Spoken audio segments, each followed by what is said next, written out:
of comet Shoemaker-Levy after it was being ripped apart by Jupiter's gravitational field. The next image, which I'll put you, made history, because, of course, the inevitable consequence of being ripped apart was Shoemaker-Levy comet slammed into Jupiter. And this is what you can see. Those shadows, as if you like, the sort of craters of what happens when 1 or 2 mile chunks of comet Levy hit the surface of Jupiter. And what woke everybody up wasn't the fact that we actually managed to capture these, was that dark shadow up in the right-hand corner. That shadow is the size of the Earth. And it was the very first time when people realized comets and asteroids are really quite dangerous things. And you could actually see this with your eyes as it collided into Jupiter. The next image is, again, we'll move on. This is the Hubble Deep Field.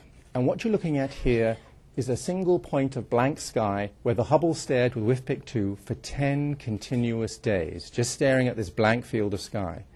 And as the photons came in slowly, in this case, what emerged are these brilliant points of light. And the thing you have to realize is that only one point in there is a star. Everything else there is a galaxy.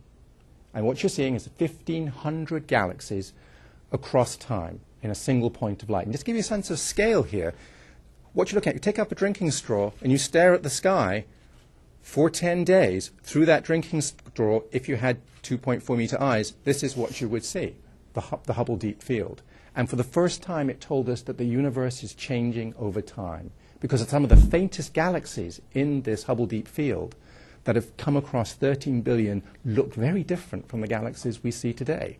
And so in this image, we actually saw the universe changing. We actually began to realize the universe had a history and an evolutionary history, and it sort of gave us the sense of how vast and old the universe actually is.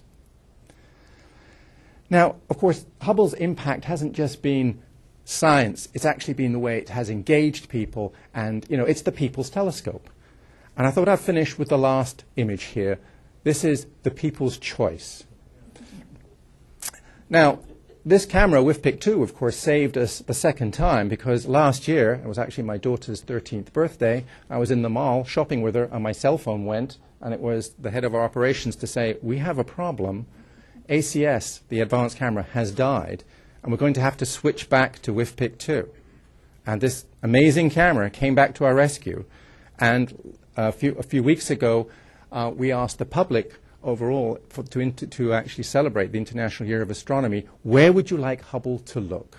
And we put up six possible places in the sky, and 140,000 people voted. And to a ratio of 2 to 1, this is the image they chose of these 3 galaxies, 400 million light years for here. This is the people's choice image, and I thought was a fitting finale to WFP2. So it's my pleasure to move on to actually an astronomer who has been using Hubble quite prolifically. And quite coincidentally, the very moment we switch off WFP2, the very last fleeting image we will take will actually be Professor Dark-Hampton's. So, Julie. Hi. What I'd like to do is I feel I'm up here representing the impact that WFP2